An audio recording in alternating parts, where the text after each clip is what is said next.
Good morning and welcome to episode 3 of Other Stages. My guest today is singer and music historian Melanie Gall. Now, when you think of music history, what comes to mind? Is it the great masters of Europe like Bach or Beethoven, or is it perhaps something more recent like The Summer of Love?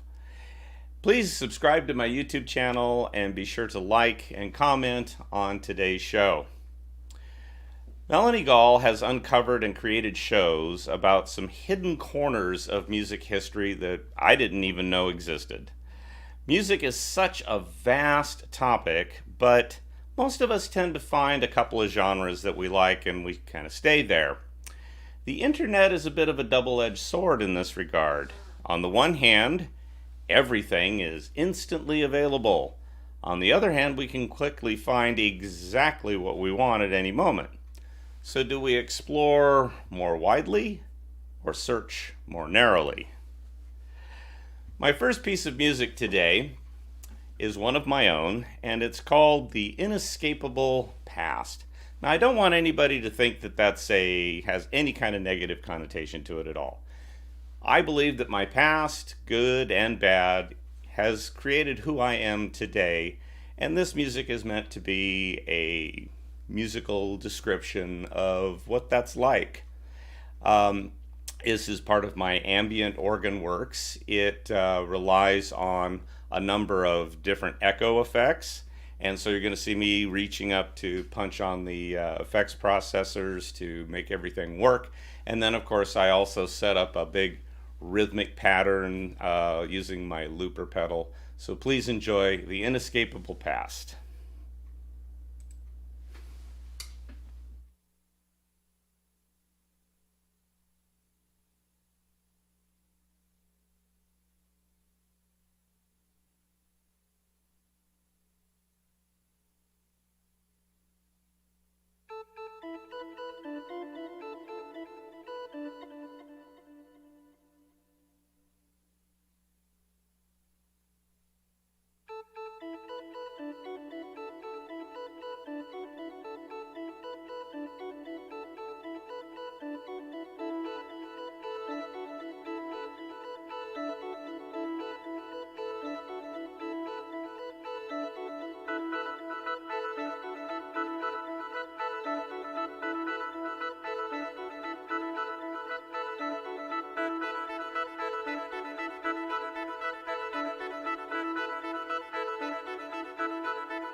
Melanie Gall is an internationally acclaimed singer and music historian. She has performed in Africa, South America, and the Caribbean, performing classical recitals, opera, and a wide variety of historic music. She is an award winning performer traveling to festivals worldwide. She has recorded several albums, including the music of Edith Piaf, Jacques Brel, Sophie Tucker, and more. Melanie has unearthed long forgotten knitting songs from World War I and World War II and has the distinction of making the only known recordings of these important musical works. Now, a few days ago, I got together with Melanie via video chat. She is a delight to talk to, has a wonderful sense of humor, so please enjoy my conversation with Melanie Gall. Today, my guest is international singing star Melanie Gall. Melanie, thank you for being on the show today. Thank you. I brushed my hair. All right. Our schedules and things are all just kind of wonky thanks to the pandemic, but here we are today. So why don't we start, have you tell us a little bit about who you are, where'd you grow up, that kind of thing. Okay, well, I am Canadian. I grew up in this room where yeah, my Cabbage Patch Kid's still here. So I grew nothing's different. This is my childhood bedroom. I grew up here. And then I moved away to go to opera school in Toronto and then in New York City, and then I got 5 opera degrees. It was sort of a phase, I guess. And then I sang a lot of opera everywhere. And then I realized that writing and researching shows of historic music was actually a lot more fun than opera, because like opera, you have to be in perfect voice all the time and everyone's mean. It's so mean. Everyone's so mean. And writing your own shows, it's worked out a lot better because I get to sing the music I like. I don't have to go to auditions. People call me. Until this whole pandemic thing, it was going great guns. It was going really, really well, and I was not living in my childhood bedroom at that point. And that's it. So theoretically, I tour the world presenting shows of lost historic music. That's what I do. That's fascinating, and I have seen some of your shows, and we definitely want to talk about that a little bit later in our time here. Did you grow up in a musical family? I did. My grandfather was a cantor. No, great grandfather was a cantor. So that's someone Jewish who sings at synagogue and chants. And my grandfather had a big band. So in the 40s, he played in Toronto. He was one of the biggest big band singers. And my mom works as a cantorial soloist, again, at synagogue. So, and my dad got an A in music in grade 5, as he reminded me often. Yes. So yeah, there was music background, and really, this is St. Albert, Alberta. The one bit of arts and culture that I had growing up is there was a yearly music competition, which I won every year. But everything else was hockey. Yes. Yes. Well, in the United States, everything else is football. So, you know. Right. There you go. So it was all hockey and maybe some curling. I don't know. Wasn't on my radar growing up, but like the one artistic thing we had in our schools at that point, and things are better now, probably, maybe, but yeah, it was this music competition, so that is what I did.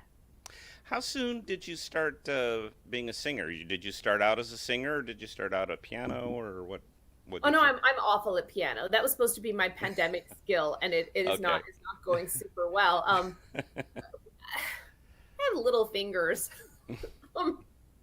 No, I'm a singer. I have an accordion. I cannot. That was the other thing I was supposed to be learning, but I haven't. I have an alto baroque record. Also, don't play it. So yeah.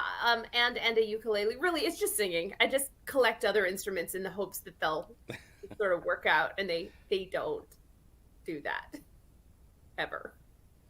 You've studied at a number of school when you, as you say, went through your opera phase. It was a phase. And yeah, I know a little bit about the opera world too. So tell us a little bit about some of your experiences there. All right. Start. Well, I mean, I did a music degree here at University of Alberta in Alberta, Canada, and it was fine. I don't know anyone else I went to school with though who became a musician, to be honest. So I mean, so I finished there, and then I went to University of Western Ontario in Western Ontario, and it was fine. Like it was fine, and then things started sort of moving on. So I went to Toronto, where that is sort of one of the cultural hubs of Canada. So Toronto, Montreal at that point were the two opera hubs, with Vancouver as a third. So I studied opera there, and then I ended up going to New York, and I did 2 degrees there. And the last one was at Manhattan School of Music, which Nice. yeah, I met some wonderful people. Some of my best friends are not singers who went to school with me, like organists and Mm, cello players and not singers. Um, and it was a really expensive, very expensive, but yeah. wonderful education. Like I don't regret it at all. But I also I worked professionally for a few years after that. I did this young artist program through the Met Opera. I did a bunch of things that looked really good. I ended up singing at Carnegie Hall. I was a dancing, singing bear at Lincoln Center, but it still says Lincoln Center on the resume. Hmm. So I mean, I did a whole bunch of things. I sang with a whole bunch of different opera companies, and it was going well. But after 13 years of pretty intensive training for that, I realized it just wasn't my thing. Like, I Yeah. love the music. I love not all opera because it's a wide range. But yeah, no one seemed happy. Basically, everyone seemed stressed and unhappy, and like you'd finish performing, and everyone would be like, "Ugh, did you see what she's wearing? Did you hear her high note? Oh Ugh." my You God. know, I mean, Yes. and now I perform at festivals and things, and people are like, "Did you see that acrobat? That's amazing!" Or that clown. Did you see that? Or that person who gave themselves an enema on stage. Okay, that wasn't me. But but it's just sort of people celebrating other people's crazy skills, and honestly that suits me a lot more than people just there with a knife just ready to plunge it into you. Yeah, it wasn't my thing. But I do love opera, and I miss it a lot, but I don't miss the world of opera Right. at all. And Yep. also, furthermore, since we're getting into this, and you're going to agree with this, you have to have such specific and so much training. I mean, you are trained. You're trained in diction. You're trained in even how to walk. You know, Hmm.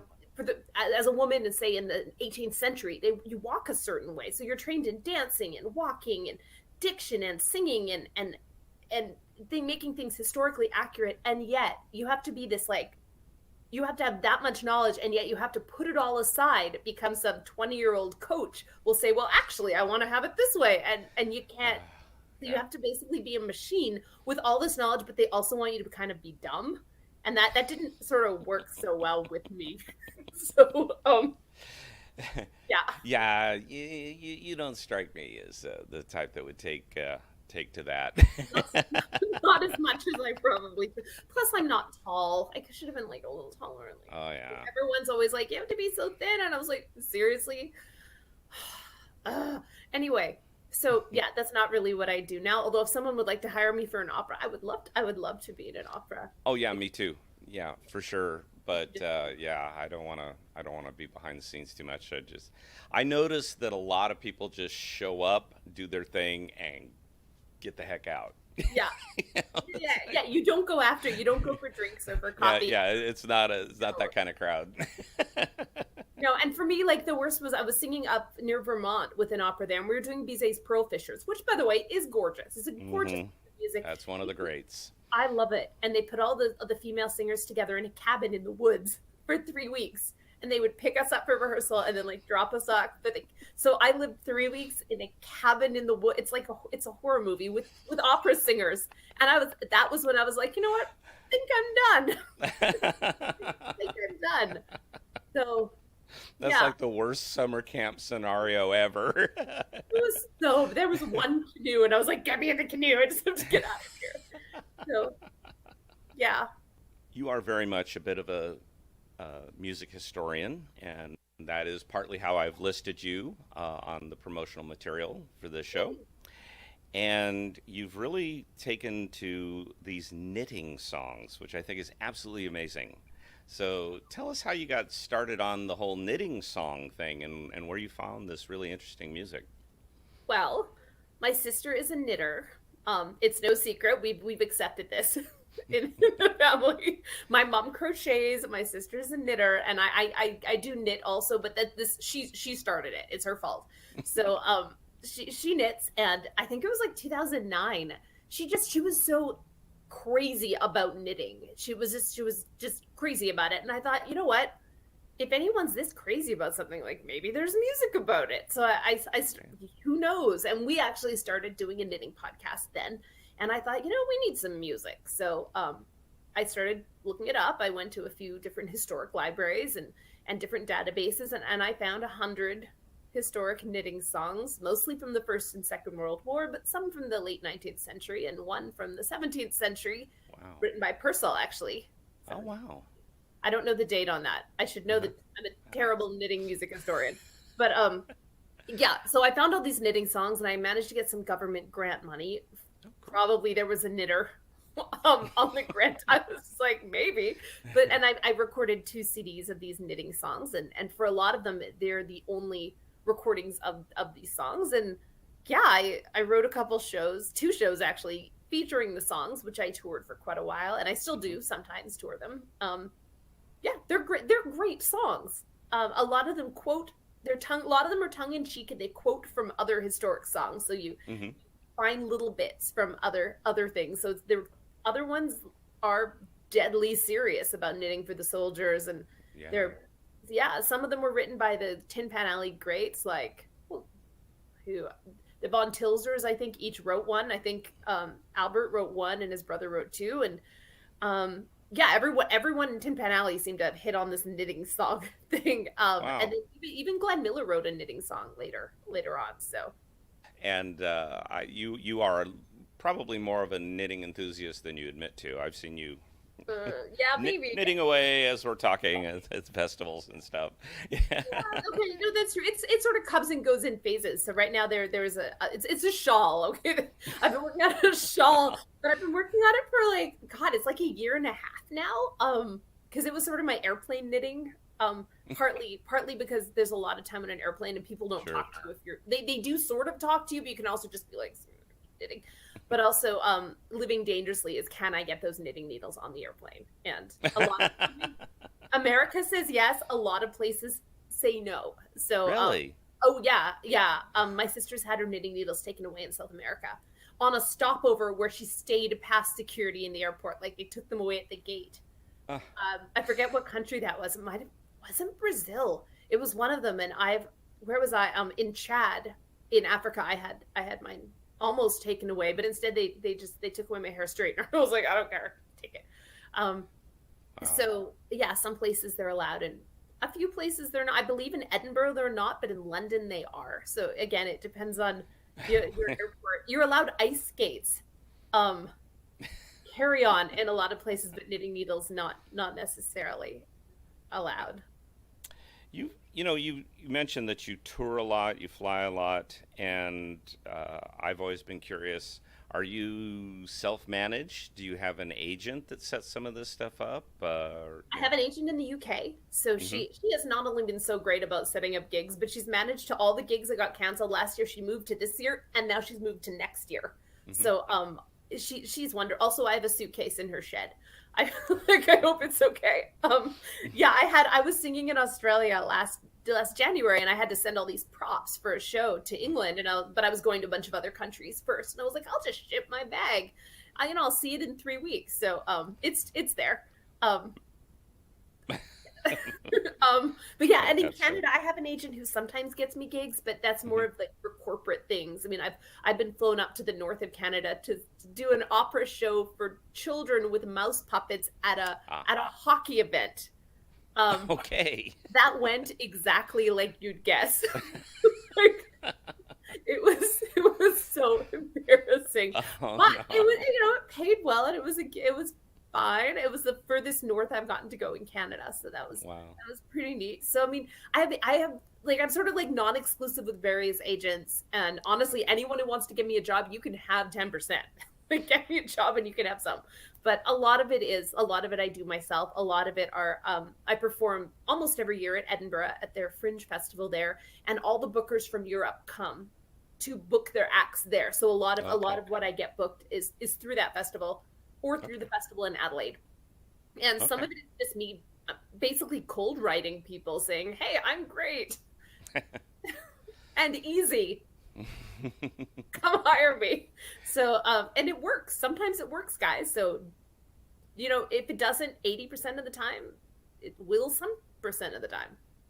So it's really you've kind of put together a system of certain amount of self-promotion and self-booking. You've got some agency relationships, and then you go to the right festivals to get seen. Yeah, and it doesn't always work, but it does sometimes. Like not every show you'd think would tour really well. Like at festivals, the knitting shows do really, really well. At theaters where they have they can bring in people from old folks' homes or bring in knitting groups, it does really well. But like advertising the knitting songs to the public doesn't do as well as, say, Edith Piaf songs. So I mean, right. You have to it's not just about selling a show, it's about selling the right show to the right theater, because they'll have you back if it does well. So yeah, that's all. It takes a lot of time to do the research and do the promotion, and just because someone's paying you to perform doesn't mean that you can't promote it. Just because they have a promotions, you also need to promote it. And often theaters want an add-on, especially in England. So if you're doing a knitting show, they want a knitting workshop. Or if you're doing I mean, it's sort of a value added things for the theater. Plus, they want things to be 2 acts. So festivals, things are usually an hour. In England, they need to be an hour and a half. So you need to be either able to quickly add on half an hour of show, because they want to sell booze. Basically, it's booze and raffle tickets in the break. So I mean, you just have to be able to, if you're doing a show, adapt it to the needs of the theater. The more adaptable and the easily tourable a show is, because I tour without a crew. It's just me and whoever nice people I meet locally who can run my sound, basically. There isn't always somebody. Sometimes I just need to like randomly hire someone, and so things have to be as easy as possible, and you need to know how to use a soundboard and a light board, and they're not all the same. So I do most of my own troubleshooting, and it's all just stuff you learn. It's learn a lot over of stuff. time. Yeah, exactly. I've seen the Edith Piaf show and the Sophie Tucker show, Red Hot Mama. Fun. I have not seen the Opera Mouse show, and I'm guessing that is really not for hockey games. It's more for classrooms. Yeah, I mean all those poor puppets. They're in the shed in Newcastle right now. So yeah, I'm hoping there is an Opera Mouse show still, but there probably is. Or I'll just make new puppets. But no, that show, it's been interesting. Again, you have to be adaptable, because often I've been hired by Canadian or American governments to do shows, and they'll be like, "Oh, you do a kids show? Great. Well, here's an orphanage in Morocco." And and I'm like, "Okay, great." So then I go there, and there's no electricity, and you're outside, and and you just and the kids are really close to you trying to grab your puppets, and you're just like, "Help, I'm shorter than you." It's just, and you just have to adapt. I did a show in Chad, in Jemana, Chad, of Opera Mouse in someone's living room, and again, these kids had never, performers don't tend to go there. Kids had never actually sat and seen a theater show, so there was a lot of grabbing of the puppets, and it was fine, but also you just need to adapt. You have a new show that you've been working on, and I've seen the poster for it, and it looks like it's going to be amazing. And it's called A Toast to Prohibition. It was supposed to be to celebrate the 100th anniversary of Prohibition. It will now be the 101st anniversary of Prohibition, or maybe the 102nd anniversary of Prohibition. We're all having to adjust, right? Yeah, exactly. So we have a clip of a song from the Prohibition show, and let's drop that in right here.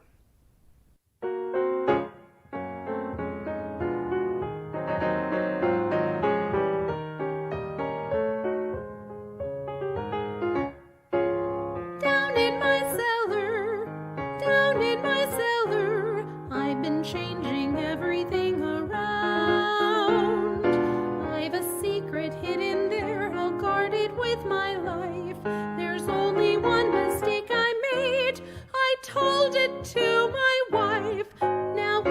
Everybody wants a key to my cellar, my cellar, my cellar. People who before wouldn't give me a tumble. Even perfect strangers are beginning to grumble, 'cause I won't let them have a key to my cellar. They'll never get in, just let them try. They can have my money, they can have my car, they can have my wife if they want to go that far, but they can't have the key that opens my cellar if the whole darn world goes dry. Down in my cellar, down in my cellar, I've been having parties every night. People that I never knew come up and talk to me. They're trying hard to find out where I hang my cellar key. Now everybody wants a key to my cellar, my cellar, my cellar. People who before wouldn't give me a tumble. Even perfect strangers are beginning to grumble, 'cause I won't let them have a key to my cellar. They'll never get in, just let them try. They can have my money, they can have my car, they can have my wife if they want to go that far, but they can't have the key that opens my cellar if the whole darn world goes dry. So also, you've recorded an album during the pandemic here, and your promotional material talks about singing in the closet. I'm wondering, did you actually use a closet as a sound booth? I use this closet as a Ah. sound booth. Basically live in my childhood bedroom. So yeah, I rented. Canada actually has this wonderful chain of stores where you can rent really good equipment, and it's incredibly cheap. Oh, So, neat. yeah, it was something like 90 Canadian dollars for a month, and I managed to rent everything I needed to set up. I mean, everything I needed to set up my closet, and I just moved the clothes aside and set it up as a recording studio. And it was remote engineered by my engineer in Brooklyn. So I did some of the basic engineering on. I subscribed to Pro Tools for a month, did the basic engineering here, but he provided the instruments and did the engineering there and added instruments. And yeah, we did an album in 2 different countries and one of them in a closet. The reason the album came about is I was supposed to be singing in Panama for Canada Day, which I had totally forgotten I was supposed to do. So when I got this email being like, "We're really sorry you can't come to Panama," I was like, "I'm coming to Panama?" No, I'd forgotten. So I mean, it was a busy. It happened and then got canceled pretty quickly. So I mean, it just within a couple of weeks. So, but they had already gotten the funds for the concert, so she was kind enough to give me those funds to record the concert as a CD. Oh, okay. So, yeah, it was incredibly generous of the Canadian government to do. I mean, this was a government thing. So I did. I recorded them, and now I mean, I wish someone else would give me enough money to record a CD. Yeah, there you go. That'd be nice.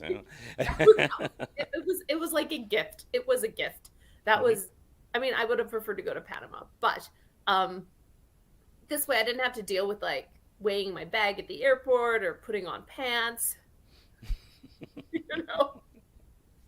Melanie, this has been absolutely wonderful today. I can't thank you enough for being on the show. And I know we could talk more and more. And so maybe I'll have to have you on again real soon. Well, thank you so much. This was great. So we will see you next time. Okay, bye. Thank you.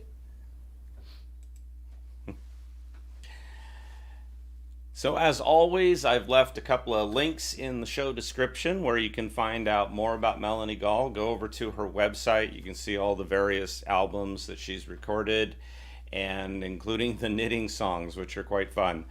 So for my next piece of music that I'd like to play, as you know, I am really into the ambient music thing right now. I'm writing a lot of ambient music for the organ. And so I want to go to a piece by Erik Satie, who many of us consider to be kind of the godfather of ambient music. And this is late 19th century. He wrote what he called then furniture music. And what he meant by that was that, like a piece of fine furniture, it can just be there, or you can take the time to enjoy its beauty. And so he wrote a whole series of music pieces, mostly for the piano. And this is probably his most famous piece. It was originally written for the piano, but I've created an ambient organ version of this piece using a very long, saturated reverb on the accompaniment and a Frippertronics style long delay on the melody. So here is Gymnopedie number 1 by Erik Satie.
So today we met Melanie Gall, who started out wanting to be an opera singer, but found out that the opera world wasn't for her.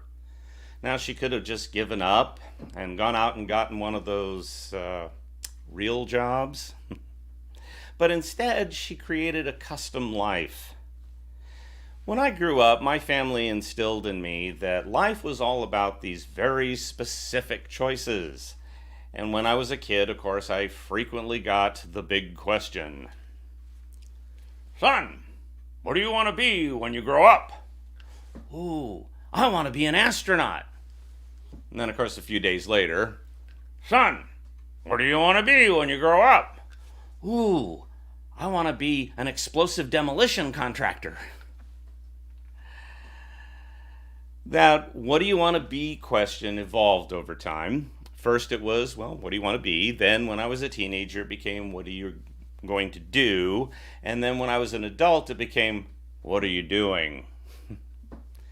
And constantly asking me this, what I wanted to be, what I wanted to do, and what I was doing question, gave me the impression that life was like this massive freeway with hundreds of lanes, and you better pick your lane carefully because you might end up in a career that you don't like, and then you'll never be able to escape because the other lane, the one that you might like better, is way over there and the traffic is too thick and you'll never make all of those lane changes. So maybe you need to make a different lane change, not to the one you want, but to that one over there that you hope will be better. But then there's that other lane, that lane that pays well, but you don't have any skills for that lane. So now you got to take a turn in the education turnout and spend time there learning new skills so you have a chance at that high-paying lane. And then after years, you get into that high-paying lane only to find out you don't like it there. And so now what do? I don't know. In fact, now that I think about it, I never liked any of these lanes in the first place. But these are the only lanes. These are the lanes I have to choose from. Wait, there's an exit. So why do we insist that everyone has to be something specific? Are any of us singularly defined by our job? Now, when I was 13 years old, I knew exactly what I wanted to be and do. I wanted to be an organ guy. And in 1977, organ guy was a thing, a legitimate career choice. But it was not a career choice that was going to make my parents happy. You see, my parents are atheists, and most organ guys are at least somewhat affiliated with a church. And being the overly dramatic, overly cautious, overly fearful people that they were deathly afraid of what was going to happen to their wayward son and his insane organ guy dream. At the time, there were many lanes for an organ guy. There were restaurants that featured organ music. There were nightclubs that featured organ music. There were arenas that featured organ music, mostly at sporting events. There were organ stores because easy play home organs were extremely popular in the 70s. There were countless organ builders for whom an organ guy could work in a variety of positions. And of course, there were churches. But then in 1980, people stopped buying those easy play home organs as if you turned off a faucet. And of course, a whole bunch of lanes were removed from that freeway of life. I stayed on the freeway of life for the next 25 years, mostly stuck in the church organist lane. I'd change lanes from time to time, but I always ended up back in the church organist lane. It was only after I was forced to take the exit that I discovered that there are many other paths. There are surface streets. There are quaint little roads. There are a whole host of avenues that I could take in life, and I could even pave my own way. Slowly I discovered that I didn't have to define myself by whatever job I happen to have. I can define myself by who I really am. And exiting the freeway of life, it doesn't have to be permanent. If I need to, I can detour onto that freeway and take the next exit.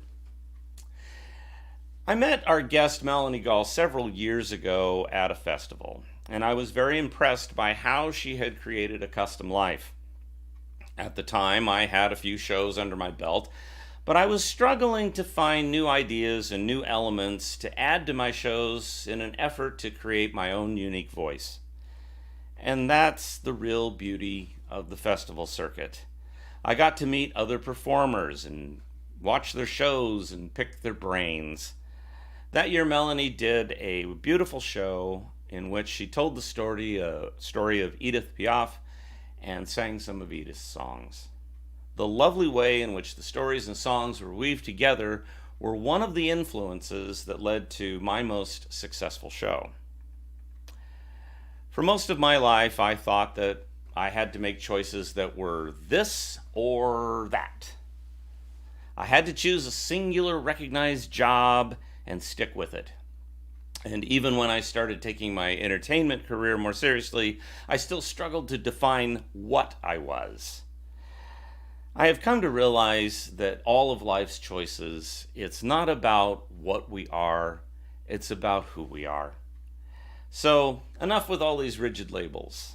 Go out and create a custom life because you only live once. Now, for my last piece today, I'm kind of reworking a piece I've done for many years. This is known as the Largo by George Frederick Handel. The version that I've always done is definitely an organ adaptation that I've come to realize celebrates the organ as an instrument more than it celebrates Handel's beautiful music.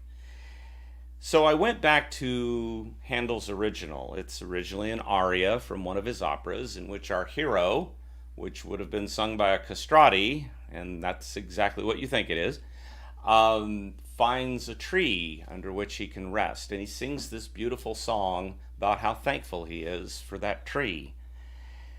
So I kind of went back to the original score and I tried to create an organ arrangement that is a little more faithful to the original song. It's another example of why George Frederick Handel is so revered almost 300 years later. He wrote some of the most beautiful music, and this is certainly one of them. This is the Largo by George Frederick Handel.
As always, gratuities for today's show can be made at Venmo or PayPal, and you can become a regular supporter at Patreon, where you'll also get exclusive videos. All of those links are in the show description.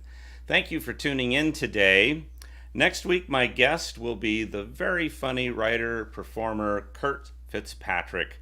So we will see you then.